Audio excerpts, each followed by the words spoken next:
नमस्कार, माझं नाव पल्लवी. माझ्या चॅनलमध्ये तुम्हा सर्वांचे मनापासून स्वागत आहे. आज आपण अगदी सोप्या पद्धतीने अळूगाठी तयार करणार आहोत. चला तर आता आपण सुरुवात करूया.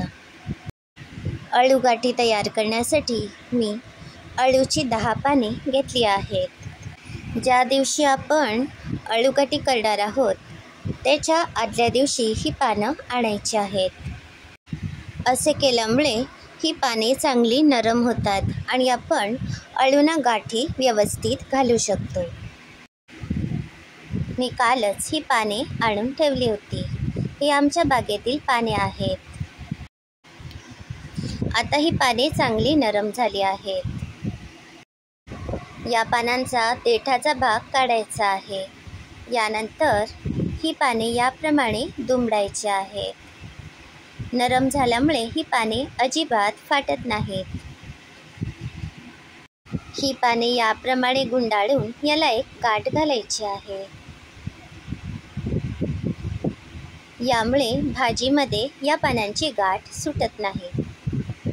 याप्रमाणे आपण सगळी पाने तयार करूया.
हे बघा, याप्रमाणे अळूच्या पानांना गाठी घालायच्या आहेत.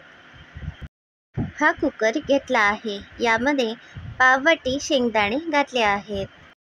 अर्धी वाटी चिंचेचा कोळ घातला आहे. आता यामध्ये या अळूगाठी घालूया.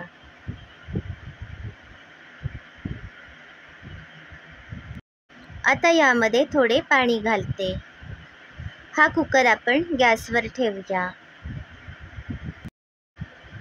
या कुकरच्या 2 ते 3 शिट्या काढूया.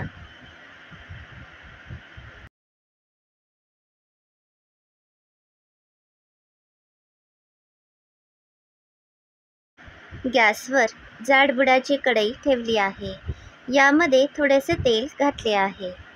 तेल आता चांगले तापले आहे. यामध्ये 1 चमचाभर मोहरी घातली आहे. मोहरी आता चांगली तडतडली आहे. 1 चमचा मेथीचे दाणे, थोडीशी कडीलिंबाची पाने, 1 चमचा हळद घातली आहे. आता कुकरची वाफ गेली आहे. अळूगाठी चांगल्या शिजल्या आहेत. आता या तयार फोडणीमध्ये 2 मोठे कांदे अगदी बारीक चिरून घातले आहेत. 5 ते 8 लसणीच्या पाकळ्या अगदी बारीक चिरून घातल्या आहेत. हा कांदा आणि लसूण फोडणीमध्ये चांगले परतूया. मला हा पदार्थ खूप आवडतो. यामुळे मी आठवड्यातून 2 ते 3 वेळा हा पदार्थ नक्की तयार करत असते. कांदा फोडणीमध्ये मी चांगला परतून घेतला आहे. आता यामध्ये शिजलेल्या अळूगाठी घातल्या आहेत. चवीप्रमाणे थोडासा गूळ घालते. गुळाचे प्रमाण आवडीप्रमाणे कमी जास्त करा. 2 ते 3 चमचे तिखट घातले आहे. 2 चमचे गोडा मसाला घातला आहे.